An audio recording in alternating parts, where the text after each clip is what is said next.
2.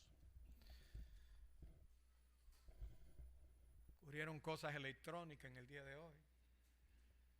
Entonces uno tiene que auxiliarse de lo que tiene a la mano.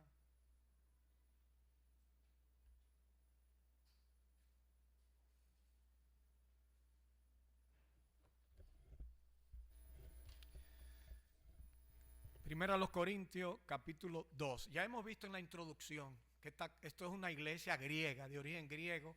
Corintio estaba ubicado en lo que hoy el istmo de Corintio, pertenece a lo que se llama la antigua Grecia, y una época que pertenecía a los romanos. Usted sabe que eso se pasaba de mano en mano, y eso pasó. Así que vamos a entrar a este capítulo 2. Ya ustedes oyeron la lectura, llegamos hasta el versículo 10. Y la parte que nos faltó son del 11, y vamos a leerla del 11 al 16, porque ¿quién de los hombres sabe las cosas del hombre, sino el espíritu del hombre que está en él? Así tampoco nadie conoció las cosas de Dios, sino el espíritu de Dios. Y nosotros no hemos recibido el espíritu del mundo, sino el espíritu que proviene de Dios, para que sepamos lo que Dios nos ha concedido, lo cual también hablamos no con palabra enseñada por sabiduría humana, sino con la que enseña el Espíritu, acomodando lo espiritual a lo espiritual. Pero el hombre natural no percibe las cosas que son del Espíritu de Dios, porque para él son locura, y no las puede entender porque se han de discernir espiritualmente. En cambio, el espiritual juzga todas las cosas, pero él no es juzgado de nadie. Porque ¿quién conoció la mente del Señor? ¿Quién le instruirá? Mas nosotros tenemos la mente de Cristo. Ustedes se dan cuenta que ya Pablo está poniendo las bases de lo que va a darle, lo que le va a decir, pero ya le está hablando a esta iglesia. Si ustedes recuerdan, porque como hemos tenido algunas interrupciones por la Navidad, el capítulo 2 es como una ampliación de lo que Pablo dijo de la sabiduría en el capítulo 1. ¿Recuerdan ustedes la sabiduría de los hombres, la sabiduría del mundo y la sabiduría de Dios? Entonces, los versículos que amplían esto es este capítulo 2. Pero la idea viene del capítulo 1, versículo 21, del versículo 20, 1:20. Ahí viene la idea, dice, ¿dónde está el sabio? ¿Dónde está el escriba? ¿Dónde está el disipador de este siglo? ¿No ha enloquecido Dios la sabiduría del mundo? Esas son preguntas, son interrogativos retóricos que todo el mundo debe saber la respuesta. Pues ya que en la sabiduría de Dios el mundo no conoció a Dios mediante la sabiduría, agradó a Dios salvar a los creyentes por la locura de la predicación. Porque los judíos piden señal y los griegos buscan sabiduría.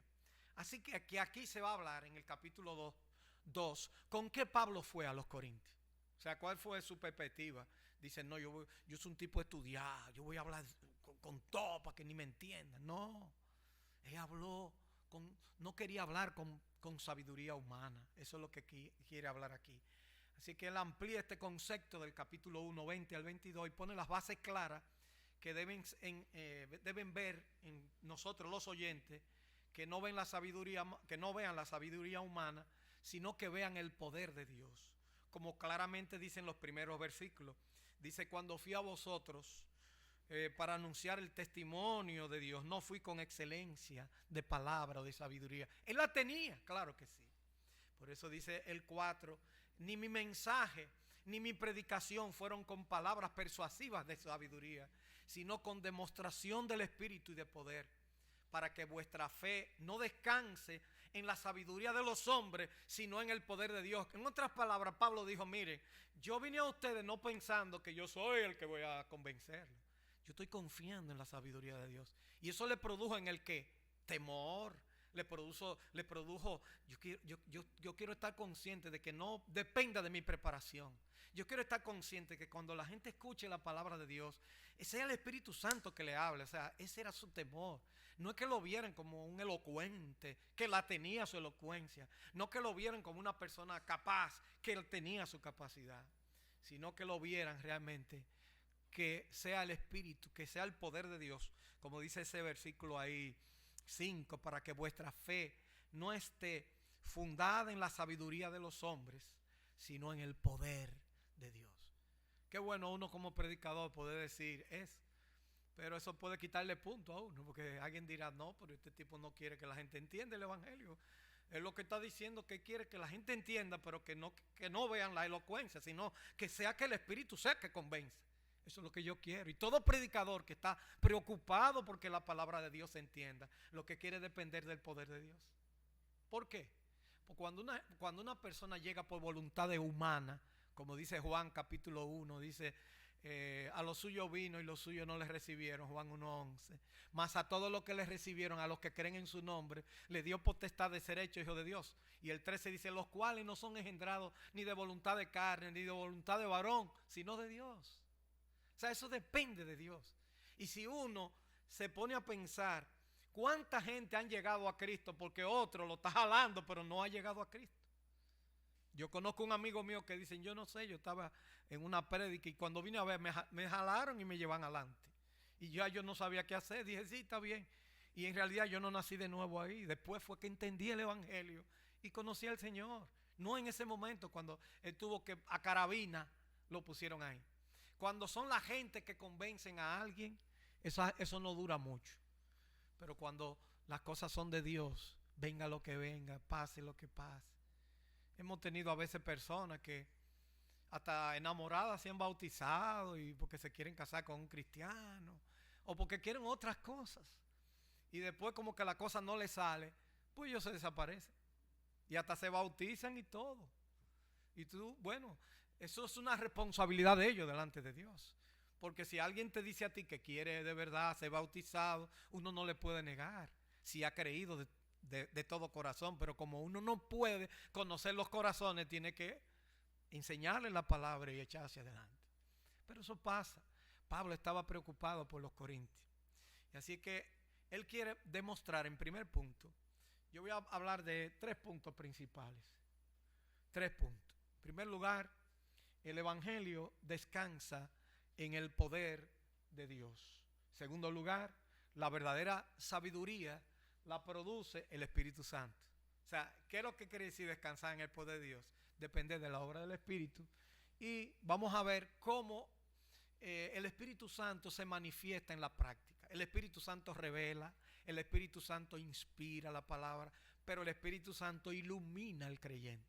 Hoy no podemos hablar de inspiración porque ya la inspiración está completa, pero podemos hablar de que Dios ilumina a los maestros. ¿Tú sabes lo que hay verdades en la palabra? Ahí encontré yo algunas que yo tenía algunas cosas, pero cuando uno lo estudia profundamente se da cuenta que antes no lo habíamos estudiado profundamente. Y así que eso es importante. Porque Pablo dice en el versículo 1, cuando fui a vosotros, hermanos, cuando habla del primer punto, el evangelio descansa en el poder de Dios. Dice, cuando fui a vosotros proclamando el testimonio de Dios, no fui con superioridad de palabras o de sabiduría, pues nada me propuse saber entre vosotros excepto a Jesucristo y a este crucificado. Él lo que quería que la gente viera a Cristo, no que viera que él era muy preparado, que estaba bien. Y estuve entre vosotros con debilidad, y eso me gusta, y con temor y mucho temblor. Cada vez que vemos aquí al apóstol Pablo, un gran predicador, uno pudiera decir, lo más importante para un predicador, ¿qué es? La preparación. Cuidado, eso es importante. Pero cuando usted piensa que la preparación, sé como un profesional, que lo que le interesa es usted que todo esté bien, y hay que tiene que estar bien, pero entienden lo que quiero decir, que solamente se haga como es profesional. ¿Cuánto me van a pagar por cada prédica? O sea, que yo estoy preocupado por lo que, por en sí, por lo que envuelve la predicación y no por la predicación misma y por el mensaje que uno lleva. Eso, ¿entienden? No me malinterpreten. Yo soy un estudioso, Payán también. Pero muchas veces, como Pablo, yo oigo a Payán. ¿Qué dice Pablo aquí? Dice, versículo 3, y estuve entre vosotros con debilidad y mucho temor y temblor. Dice Payán, muchísimas prédicas que ya yo estoy acostumbrado con Payán. Dice, hermano, hoy sí estoy asustado. Ya yo estoy acostumbrado. Pero eso en un sentido es bueno. Porque él está asustado, porque es lo que no es no es asustado porque él le tiene miedo a alguien. Él está asustado porque él está preocupado porque el mensaje que tiene en el día de hoy y que Dios ha preparado sea claro al corazón de la gente. Y eso es lo que Pablo, miren lo que Pablo dice, y estuve entre vosotros con debilidad. Pablo, un campeón, un tipo, un cerebro. y mucho temor y temblor. Así que uno ve a este predicador como el apóstol Pablo, podríamos decir que lo más importante para él es la preparación. Un hombre que estudió a los pies del maestro más importante de su época. Recuerden ustedes que la mentoría era así que se estudiaba antes.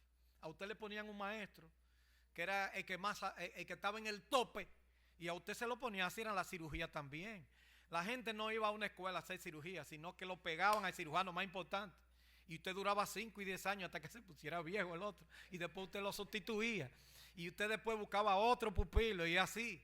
Ahora usted ve muchachitos que desde que uno comenzó, ya que todo es académico, aunque no ya tiene un programa, cumplió un programa, rían para la calle.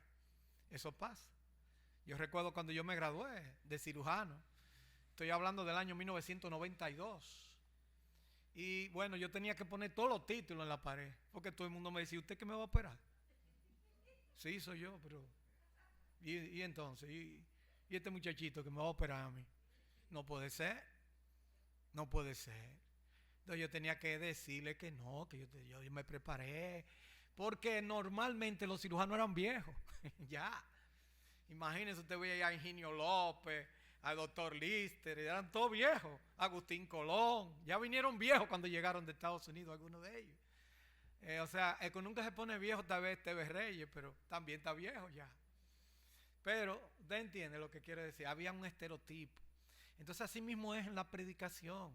Pablo no está preocupado porque el mensaje él lo lleve con elocuencia solamente, sino que sea más que esto. O sea que Pablo se preparó a los pies de Gamaliel, el maestro más importante de su época. Preparado en las tradiciones, en los estudios de la Torá. Era de la tribu de Benjamín, por el cual la mayoría de los benjaminitas se dedicaban al fariseísmo en los tiempos de Cristo. Por eso dice él en Filipenses, dice, todo eso lo he considerado como basura. ¿Recuerdan ustedes cuando Pablo habla? Y se los recuerdo en Filipenses, capítulo 3, yo dije 2. Capítulo 3, cuando él hace una mención, dice, gozado en el Señor y en el poder de su fuerza. A mí no me es molesto el escribir la misma cosa y para vosotros es seguro. Luego dice en versículo 4, aunque yo tengo también que confiar en la carne, si alguno piensa que tiene que confiar en la carne, yo más. Circuncidado al 8º día, del linaje de Israel, de la tribu de Benjamín, hebreo de hebreo, en cuanto a la ley fariseo, en cuanto a celo perseguidor de la iglesia, en cuanto a la justicia que es la ley irreprensible. Pero cuantas cosas eran para mí ganancia, las he estimado como pérdida por amor de Cristo. Y ciertamente aún estimo todas las cosas como pérdida por la excelencia del conocimiento de Cristo Jesús mi Señor, por amor del cual lo he perdido todo y lo tengo por basura para ganar a Cristo. ¿Entienden la idea? No es que la preparación es mala. Él dice, si ustedes tienen de qué gloriarse, yo tengo. Si es por título, normalmente ustedes no me oyen aquí diciendo en la iglesia, no hay ninguno. Aquí vienen muchísimos profesionales, pero nunca se dice su profesión. Vamos a llamar al ingeniero Amadeo Alcántara, que pase por... No, vamos a llamar al doctor fulano de... No, porque aquí no tiene importancia esto. Ahora, usted va a la televisión, a un medio donde la gente piensa que usted es un arrastrado, usted tiene que decir su título obligado, porque la gente ve eso. Pero eso tampoco tiene tanta importancia. Lo importante es que la persona confíe, como en este caso, en el poder de Dios.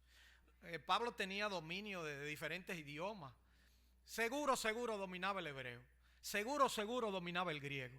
Seguro sabía algo de latín por los romanos. O sea, Pablo era un políglota probablemente. Y era un tipo preparado, porque venía de una ciudad romana, no pequeña, era de Tarso. Entonces, sus padres eran, por lo que él dice, hebreo de hebreo, posiblemente sus dos padres eran judíos, pero vivía en una ciudad que no era insignificante desde el punto de vista de la cultura romana. Así que se nota su preparación cuando muchas veces discutía con los griegos y citaba, que uno sabe a quién cita porque se han estudiado hoy en día, Epiménides, citaba filósofos, citaba a los estoicos y los epicúreos, aunque no era él, a veces indirectamente. Lucas, cuando escribe el libro de los Hechos, dice que los estoicos y los epicúreos estaban ahí, quiere decir que ellos conocían eso. También Lucas tenía conocimiento. Pablo dice, no fui con superioridad de palabra, dice otra traducción, o de sabiduría. Su testimonio es claro, estuve entre vosotros con debilidad, con mucho temor y con mucho temblor. Su preocupación era que las personas que buscan el evangelio vieran en su proclamación el mensaje claro, un mensaje que se distinguía de lo que estaba acostumbrado las personas a ver, que la gente no vean como él lo dice anterior, los griegos que buscan sabiduría y los judíos que quieren milagros y los romanos que quieren poder. Y entonces dice, para nosotros el evangelio es poder de Dios para salvación a todo aquel que cree. Para él, que no fuera teórico, sino que estuviera basado en la dirección, y mejor dicho, como dice él en el versículo 5, para que vuestra fe no esté fundada en la sabiduría de los hombres. Él tenía capacidad, pero no quería que la gente se pensara que Pablo era Pablo. Ustedes recuerdan que hubo partido ahí, y yo de Pablo, y yo de Apolo, y yo de Cefa, y algunos decían, y yo de Cristo. Imagínense ustedes qué lío había en esa iglesia. Entonces Pablo decía, sino en el poder de Dios. Recuerden que mencioné precisamente como ilustración la iglesia de Atenas. No la iglesia, sino el pueblo, los atenienses, donde estaba lo más alto del saber. Recuerden, en la península del Peloponeso estaban los espartanos y arriba estaban los atenienses, y lo dividía el istmo de Corintio, y Corintio estaba de este lado, y arriba en la parte norte estaban la civilización, lo que son los griegos, la filosofía, la matemática, la historia, la física, todo, vamos a decir así. Todavía dan el teorema de Pitágoras, todavía dan los principios de Arquímedes, oigan bien, y a veces dicen que la Biblia es vieja, y todavía nosotros estamos hablando de cosas viejas, porque son las bases, y los griegos hicieron eso, y los griegos amaban, pero no solamente era eso, amaban también la filosofía. Recuerdan a Pablo cuando fue a Atenas. Mientras Pablo le esperaba en Atenas, su espíritu se enardecía viendo la ciudad entregada a la idolatría. Así que discutía en la sinagoga con los judíos piadosos y en la plaza cada día con los que concurrían. Y algunos filósofos de los epicúreos y de los estoicos disputaban con él. ¿Sabe que había diferentes corrientes filosóficas? Estas son ya unas corrientes un poquito raras. Uno, por ejemplo, como los epicúreos, que el placer era lo más importante, y los estoicos, el sufrimiento. Entonces eran como escuelas diferentes. Bueno, no vamos a entrar en esos detalles. ¿Qué quería decir este palabrero? Decían ellos. Parece que es predicador de nuevos dioses, porque le predicaba el evangelio de Jesús y de la resurrección. Y lo llevaron al Areópago, la colina de Ares, donde se discutían todas las cosas importantes. Eso era como un foro ahí público. Y ahí iban los sesudos, se levantaban en un lugar y la gente preguntaba. Y Pablo lo subieron ahí. Y le dijeron, ¿podremos saber qué es esta nueva enseñanza de que habla? Pues trae a nuestros oídos cosas extrañas. Queremos pues saber qué quiere decir esto, porque todos los atenienses y los extranjeros residentes allí en ninguna otra cosa se interesaban, sino en decir o en oír algo nuevo. Hay gente que nada más están así. Yo quiero ir a la iglesia. ¿Y por qué usted quiere ir a la iglesia? ¿Quiere aprender quién fue Jesucristo? No, pues yo quiero tener cultura. ¿Sabe algo de Biblia? Porque todo ya este mundo, tú ves que los políticos hablan, la Biblia dice, y Jesús dijo. Pero no es cultura. Ellos quieren cultura, no quieren que lo enfrenten en su vida. Pablo no quería eso. Y ahí se ve cuando los hombres actúan en su propio poder. ¿Qué pasa? Se vuelven idólatras, porque dice que había tanta idolatría y que todo el mundo tenía un altar. Había un altar incluso que se llama al Dios no conocido. Y Pablo se agarró de ahí y dice, a ese que yo sirvo, que ustedes no conocen. En segundo lugar, ustedes notan una manera de resumen en 2 o 3 puntos. Jugaban con el pensamiento nuevo como una entretención. Disfrutaban en oír algo nuevo, dice el texto. Y la predicación, lógicamente centrada en Dios, manifiesta que el plan de Dios incluye que la persona entienda que Dios ha establecido un día en el cual juzgará al mundo con justicia. Y esa es la predicación que Pablo le pone a ellos. Él le habló de la resurrección, dice, pero ustedes recuerdan que va a haber un día que vamos a tener que dar cuenta. Eso se alarmaron, porque eso no está en el esquema griego. Entonces Pablo se la puso dura, porque le dijo, ustedes te van a tener que dar cuenta a Dios. Linaje de Dios son, pero entonces un día tienen que dar cuenta, donde señaló Dios a Jesucristo, donde ustedes tienen que un día presentarse delante de Él. ¿Qué aprendemos de este primer punto? Número 1, Procurar que la predicación que usted escuche y que nosotros predicamos esté saturada de la palabra de Dios. Y a veces cuando escuchamos que un predicador está temblando porque está preocupado por predicar el mensaje de Dios, glorifique a Dios por lo que está haciendo, está manifestando su insuficiencia y quiere dejar claro que su predicación la quiere basar en lo que la palabra de Dios enseña. En segundo lugar, el apóstol Pablo es el ejemplo claro. Fundó muchas iglesias, se preocupa por ellas porque quiere dejar muy bien establecido para que la sabiduría no descanse en el poder de los hombres, sino en el poder de Dios. Esta iglesia va a permanecer, no porque yo lo diga ni porque yo quiera, va a permanecer en la medida que dependamos de Dios. Si nosotros estamos pensando, aquí varias personas en el pasado nos dijeron cerremos esto, vamos a entregar los muebles. Allí cuando estábamos en la calle Ponce, y yo dije no, pero no puede ser. Ya estábamos ya en una reunión para dividir, que todo el mundo busque una iglesia. Pero ¿y cómo va a ser? Y así, pero yo dije no, por cierto del Señor va a permanecer. Y pasamos trabajo, nos robaron, nos hicieron de todo, pero estamos aquí, probados, estamos probados. Todos los que proclaman el evangelio deben tener esta meta constante en su predicación: descansar en el poder de Dios. En tercer lugar, el mensaje se basa en el Cristo crucificado. Si se lo disfrazan de otra manera, dígale que no. Si a usted le dicen que aparte de Cristo, Cristo vale, sí, pero entonces en segundo lugar usted tiene que hacer otro camino. Dice, no, se equivocó.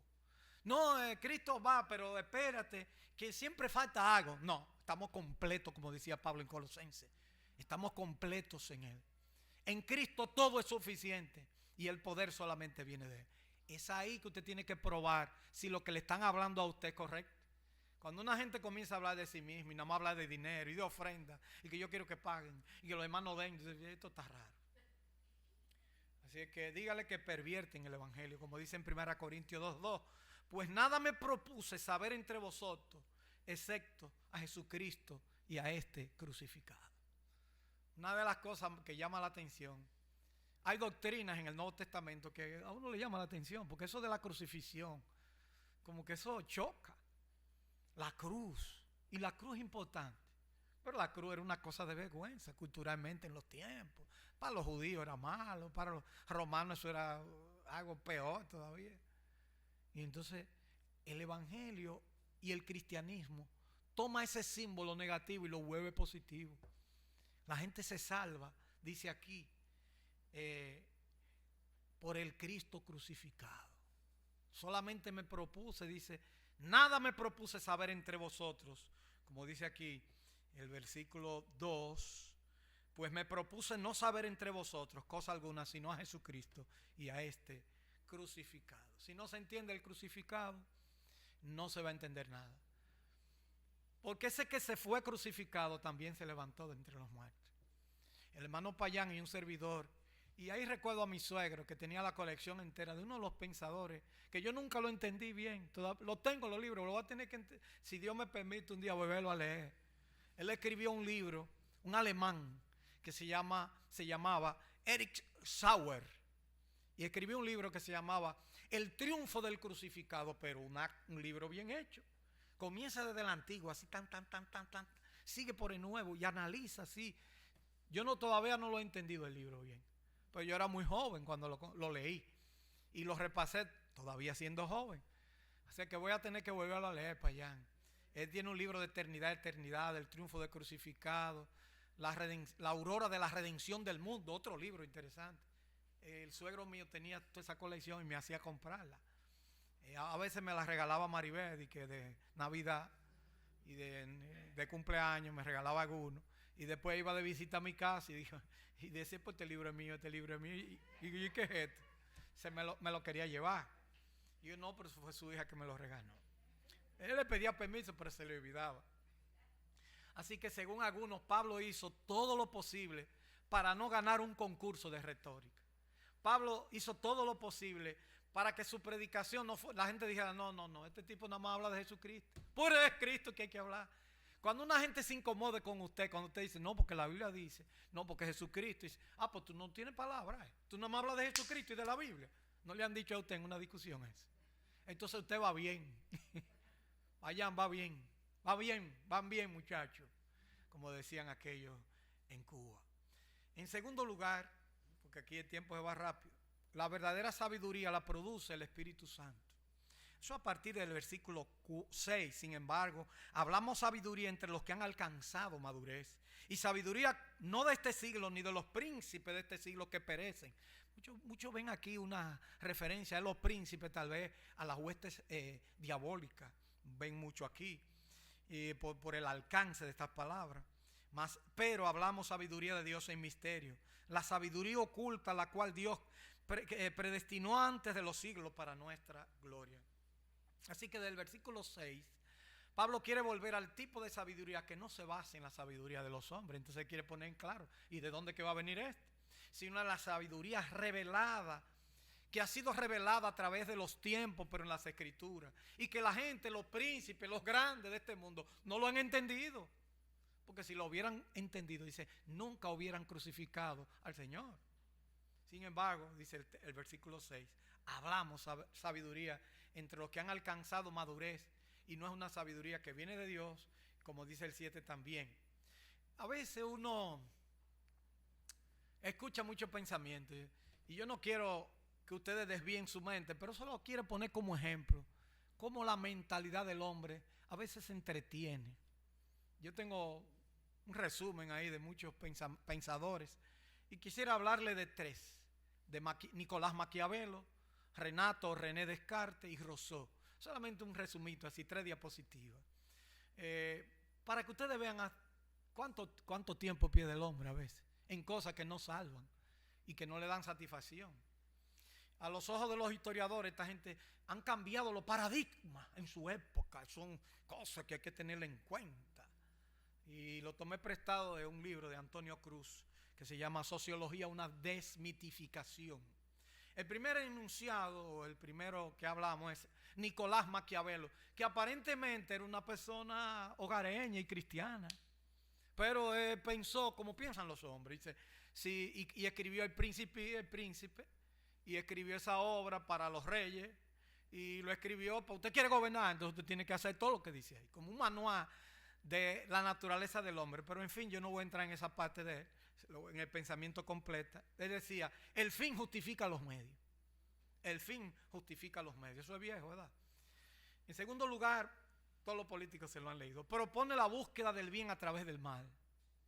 Y en tercer lugar, la moral debe sacrificarse al interés. No, eso hay que ser pragmático, práctico, eso es lo que dicen los políticos. El concepto del hombre dice, el hombre no es bueno ni malo, pero puede llegar a ser lo uno o lo otro. La Biblia no dice así. El concepto de Dios, él decía, Maquiavelo creía en un Dios que había hecho al hombre, pero no intervenía en el mundo, en lo social, ni en la historia, y desde luego no se ocupaba de poner o quitar soberanos. Esto solo era incumbencia del ser humano. La visión bíblica en el Nuevo Testamento enseña que el cristiano no debe devolver mal por mal, ni maldición por maldición, sino bendición. Y Jesús afirma claramente, a cualquiera que te hiere en la mejilla derecha, vuelve también la otra. De manera que el comportamiento adecuado del creyente consiste en practicar la solidaridad cristiana y el amor en todo el mundo, incluso con los enemigos. Amad a todos, incluyendo a tus enemigos. Otro pensador, solamente para que vean, Descartes, famoso Descartes. Este cambió mucho el pensamiento, principalmente en lo racional, intervino. El enunciado de la fuente de toda verdad no es Dios, sino la mente humana. Pero ese fue al otro lado. Ya quitan a Dios, ya el hombre se cree que papá upa, que ya Dios no lo necesita. Ese es el pensamiento. El concepto del hombre dice, el hombre es un ser autónomo, gracias a su capacidad para pensar. Ello le constituye en el centro del universo. O sea, ahí hace lo que se llama un antropocentrismo, que ya de ahí nació el racionalismo, concepto de Dios. Pero ese es el otro extremo, ¿entienden? No es malo razonar. Dios es un ser racional y se ha revelado en su palabra racionalmente, porque si no, no hubiera mandado a hacer un libro como este. La visión bíblica, solo a partir del conocimiento del Dios que se revela en Jesucristo es posible llegar a conocer verdaderamente al ser humano. El ser humano es un ser caído y solamente en Cristo el ser humano puede levantarse. Y el último, Jacobo, Rousseau, el mito de la sociedad culpable. Él dice, el hombre es bueno por naturaleza, pero cuando se reúne con otro hombre y empieza a vivir en sociedad, entonces se pervierte y se vuelve malo. ¿Sabe que cuando yo estaba chiquito pensaba eso? Porque yo me comportaba en el aula diferente a como me comportaba en mi casa. Yo quería resaltar en mis compañeros y hacía cosas que no debía hacer. Y entonces eso, tal vez Rousseau vivió eso en su vida y eso es bueno, interesante verlo. Yo lo leí completo. Él dice que el pecado original no existe y el pensamiento, el arte y la cultura han contribuido a los principales vicios del ser humano. La propiedad privada es la raíz de todos los males, decía él. Rousseau creía que el hombre, en la bondad original de la raza humana, pero acusó a la sociedad de todos los males existentes y situó su posible redención en un futuro mejor. En el fondo se deja al hombre en babia y no da una respuesta. Así es que el concepto de Dios que él tenía, siempre más importancia a una religión natural basada en la naturaleza, en la conciencia humana, que es lo que enseña la Biblia. Y Dios era la primera causa que había generado el movimiento de la materia y que garantizaba también la inmortalidad del alma. Bueno, la Biblia dice que el ser humano fue creado libre por Dios, pero aún antes de su vida en sociedad conoció el mal y perdió su inocencia original. Y por tanto el único responsable del mal es el propio hombre. Esta posición no muestra que Dios se ha manifestado, aunque en misterio. Y por eso Pablo, volviendo ahí para no distraerlo mucho, dice, mas hablamos sabiduría de Dios en misterio, la sabiduría oculta, la cual Dios predestinó antes de los siglos para nuestra gloria. Es posible entonces que la gente no entienda lo que significa los misterios. La palabra misterio es bueno que la tengamos pendiente, que se refiere a algo oculto que ha sido revelado. Cuando la Biblia en el Nuevo Testamento habla, por ejemplo, del misterio de la iglesia, porque dice nadie la conoció hasta que se enseñó. Habla aquí del misterio de la encarnación también. Hay varias cosas en el Nuevo Testamento que pudiéramos revelarla y manifestarla. A seguida termina diciendo, la iglesia es un misterio, la resurrección es un misterio, muchas cosas se usa la palabra misterio. Y lo que Dios ha manifestado también es un misterio. Pero ya era un misterio y cuando Dios lo revela, entonces ya deja de ser el misterio. Pero era oculto y ahora se ha revelado. Esa es la idea que hay detrás. Hay un pasaje que a veces no se entiende, el versículo 9, antes bien como está escrito cosas que ojo no vio, ni oído yo, ni han subido al corazón del hombre, son las que Dios ha preparado para los que le aman. ¿Qué usted piensa? Que eso es el cielo. Pero si usted sigue el contexto, no es del cielo que está hablando. Está hablando de la revelación que el Espíritu Santo nos iba a dar. Y eso es una verdad que hay que entenderla en el contexto de esto. Y ahí entramos precisamente, y por la forma, miren cómo Isaías lo pone, yo no sé si lo puse, dale para allá, a ver si aparece el pasaje en Isaías. Miren ahí, Isaías 64:4 citado en el 1:9, dice, desde la antigüedad no habían escuchado ni dado oído, ni el ojo había visto a un Dios fuera de ti, que obrara a favor del que esperaba en él. Pero es la revelación de la Escritura y de todo lo que reveló relacionado con la persona del Señor Jesucristo. De ahí que entramos al punto número 3, la obra práctica del Espíritu. Y entonces Pablo quiere enseñarnos a nosotros que eso que era un misterio y que ha sido revelado, ¿quién lo hizo? El Espíritu Santo. Del versículo 10 hasta finalizar. Pero Dios nos las reveló a nosotros por el Espíritu, porque el Espíritu todo lo escudriña, aún lo profundo de Dios. Porque ¿quién de los hombres sabe las cosas del hombre, sino el Espíritu de Dios, del hombre, perdón, que está en él? Pablo pone un ejemplo, que el espíritu humano también, y usted tiene cosas adentro que usted no se lo ha dicho a nadie. Bueno, pero la idea es que el Espíritu Santo, que está en intimidad como parte de la persona divina, sí conoce las intimidades de Dios mismo y puede revelarlas a los hombres.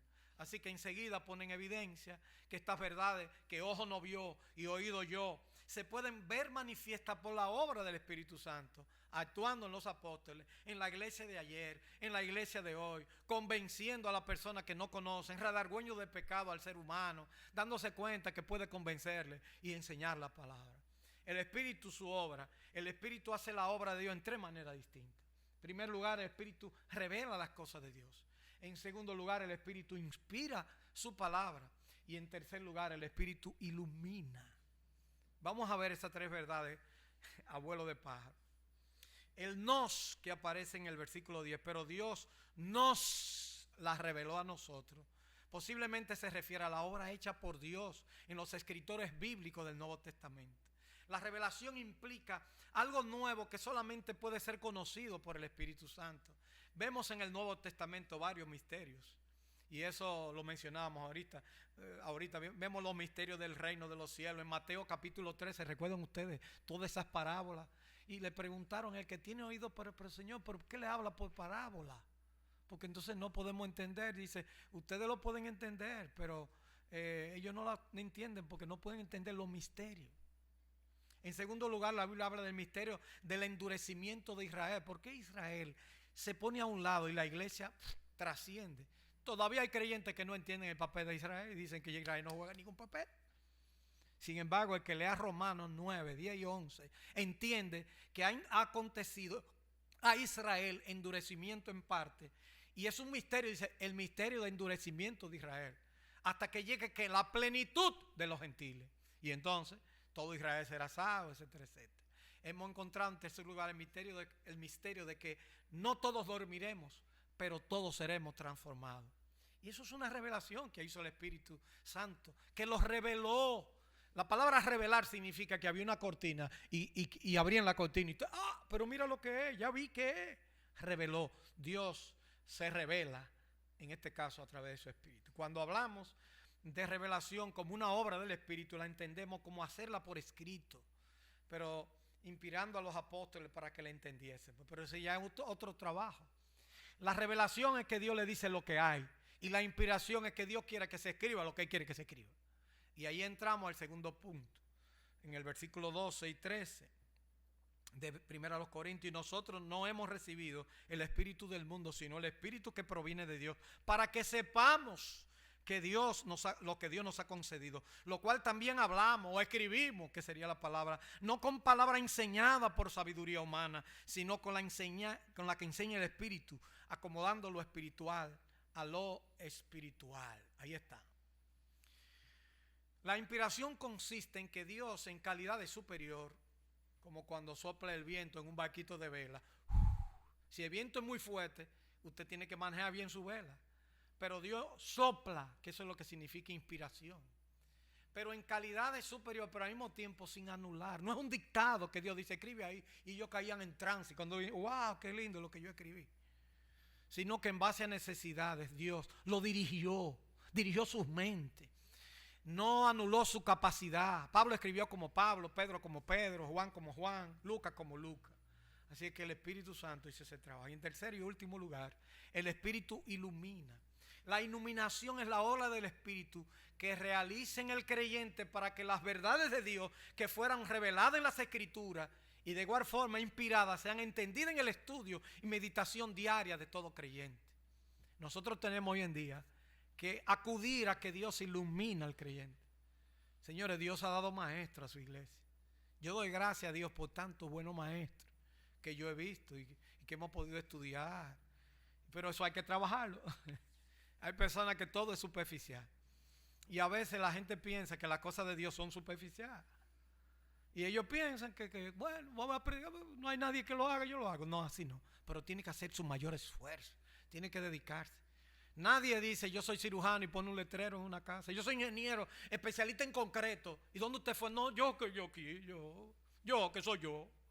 Usted va preso fácil. O abogado especialista en inmigración. Hay muchas cosas. Y cuando usted averigua, no son especialistas en nada, ni abogados son. Entonces hay que tener cuidado. La gente tiene mucho cuidado para esas cosas. Pero a veces para las cosas de Dios. Por eso es que hay tanto error y disparate. Y hay muchas cosas que se escriben por ahí en las redes. Y habla, todo el que quiera hablar. Por cierto, sobre la vacuna, yo le invito a ver los escritos que escribe un pastor y médico, como el hermano Núñez, que él es infectólogo. Y yo le invito, yo lo voy a subir en la página de la iglesia para que ustedes lo escuchen. No se lleven de todo lo que dicen por ahí. porque a veces hay muchas tonterías que se dicen. La vacuna, primera vacuna, yo fui profesor de historia de la medicina, la primera vacuna que se introdujo en el mundo fue la vacuna de la viruela. Y los asiáticos ya conocían el método de la viruelización, que era soplando en su nariz costra macerada de la costra que quedaban, de la postilla, como decimos los dominicanos. Y entonces cogían esa postilla que le daba viruela y ya los asiáticos, los chinos, majaban en un mortero eso, entonces cogían ese polvito y se lo soplaban por la nariz a la gente. Y ahí ya ellos conocían una especie como de vacunación. Pero los europeos no conocían eso y la viruela acabó con Europa prácticamente. Y entonces se dieron cuenta que la gente que trabajaba con vacas, porque había una viruela que le daba la teta de la vaca, y como se hacían nací, chin a chin, se iban inmunizando. Y una campesina le dijo, yo no me pongo esa vacuna, yo no me pongo eso porque yo tengo la vacuna. La vacuna era de la vaca. Y entonces de ahí se dieron cuenta que se podía inmunizar a una gente. Y ahí nace la primera vacuna. Y la gente pone vacuna muchísimas veces y ya ahora estamos ya todos. Si aparece me avisan que me la pongo. No solo es divino en su revelación e inspiración, sino que también puede ser recibido por el Espíritu Santo sin su ayuda. Es decir, el Señor no solamente actúa en la revelación, en la inspiración, sino también en la iluminación. Cuando usted como cristiano está fajado estudiando un pasaje y usted coge el pasaje y vuelve y lo lee, Señor, yo no entiendo esto. Y dado vueltas, Señor, ayúdame, dame luz porque yo voy a hablar a la iglesia. ¿Y qué disparate yo voy a decir? Y busco aquí, busco allí, leo y leo y leo. Yo lo que hago es leer pasajes muchas veces, lo leo muchas veces. Lo leo en 5 versiones, 10 versiones. Busco un pasaje que no lo entiendo en todas las versiones que puedo en español. La busco en inglés si es necesario. Y busco la idea de los traductores. Después busco las palabras originales en el griego. Y después entonces cuando saco el pensamiento, escribo mi pensamiento. Y después que termino digo, déjame ver qué dicen los comentaristas, por si acaso, como saben más que yo, déjame ver qué dice. Si no estoy de acuerdo, si estoy de acuerdo, y así saco. Pero eso no es un trabajo de 1 hora, ni de 2 horas, ni de 3 horas. A veces dura 7, 8, 9 y 10 horas para traer una prédica. Aquí ya terminamos, hermano, diciendo lo que dice el versículo 14. Pero el hombre natural no percibe las cosas que son del Espíritu de Dios, porque para él son locura y no la puede entender porque se han de discernir espiritualmente. Y hay un contraste, en cambio el espiritual juzga todas las cosas, porque aquí está diciendo que el natural no ha nacido de nuevo. Y el espiritual en contraste es aquel que sí nació. Ahora en el capítulo 3 vamos a ver otro nuevo que aparece, que es uno que se llama, que hace las cosas no como en el espíritu, aunque es cristiano. Fundamento para nuestra iluminación primero. Debemos entender que el hombre natural es aquel que no ha nacido, no ha conocido a Cristo, para el contraste con el espiritual. Segundo, el Espíritu nos capacita para discernir su palabra porque tenemos la mente de Cristo. Y tercero, solo el que conoce la mente del Señor, o sea, Cristo, nos da de su Espíritu, no solo para recibir el nuevo nacimiento, sino también para ser enseñado y sobre todo para comprender las Escrituras y llevarnos al estado de madurez. Usted puede tener una buena preparación. Caballosa mencionaba una académica alemana que se llamaba Ethan Lieberman. Y ella se fue, agarró, era una profesora que estudió en la mejor universidad en Leipzig, en Alemania, y después dijo, y escribió libros sobre filosofía, retórica, crítica, y llegó a los pies de Cristo y dijo, wow, cuánto tiempo perdió. Y tiró en un zafacón los libros que escribió y se fue a servir al Señor a una isla del Pacífico. Ustedes dirán, bueno, pero tal vez no tenía que ser tan exagerada. Bueno, pero ella se sintió que pidió mucho tiempo de su vida y que ahora lo ganó en Cristo. Aplicación. Necesitamos conocer que el Espíritu Santo no solo nos produce el nuevo nacimiento, sino que también su obra está activa en la iluminación, en el aprendizaje del creyente, sin anular su dependencia, con temor y reverencia. En segundo lugar, los predicadores y misioneros no somos hombres o mujeres que somos superhombres o supermujeres, sino que debemos depender de la voluntad de Dios. Y necesitamos que todos los cristianos lo sepan, orando por los que predican fielmente el mensaje de Dios. Señores, oren por los predicadores. Oren por... Pablo pedía la oración. Yo lo pido también porque es una dependencia de Dios. Oren por uno. Cuando usted se siente ahí, Señor, guíanos, hable por tu palabra. Llégame a mi corazón en esta mañana. Y hasta uno se siente respaldado porque usted está yendo al trono. Que yo no lo sepa, pero que el Señor lo sepa. En conclusión, el capítulo 2 de 1 Corintios nos enseña lo siguiente. Número 1, la predicación, que puede incluir proclamación, exposición, debe hacerse en dependencia total y absoluta de Dios. Número 2, que nuestra retórica no sea mayor que nuestra dependencia de Dios. Prepárese todo lo que usted pueda, pero dependa de Dios. Y tercero, que la dependencia del Espíritu es una característica de la vida de alguien que ha nacido de nuevo y que su vida de estudio de la palabra depende de Dios, aunque no anula el tesón, el ahínco que debemos poner para proclamar su verdad. Haz tu mejor esfuerzo para estudiar las Escrituras y aprender de Dios. Pélate los codos ahí estudiando, pero también pela tus rodillas en dependencia absoluta de su voluntad y de la dirección del Espíritu Santo. Que Dios nos ilumine, los ilumine en dependencia de su Espíritu a comprender su palabra. Dependa de Dios, que eso es que tiene que ver con la locura de la predicación. Señor, gracias por tu palabra. Gracias porque nos ha permitido estar aquí en esta mañana hablando, pero sabiendo que tengo el respaldo de tu palabra. Me siento contento al saber que no estoy solo, Señor. Que todo predicador, incluyendo el más pequeño, el más grande, el que no tenga mucho, el que tenga poco, lo que sea, obligado tiene que depender de ti. Porque es una necesidad y no es impuesta, es una necesidad impuesta para bien. Así que bendice esta iglesia Pan de Vida. Bendice a los predicadores, Señor, que vienen aquí, a los que estamos aquí. Y permite que tu palabra corra y que el Espíritu Santo llame, que el Espíritu Santo convenza, que el Espíritu Santo nos ilumine a entender y a proclamar con claridad el mensaje tuyo. Te lo pido en el nombre de Jesucristo.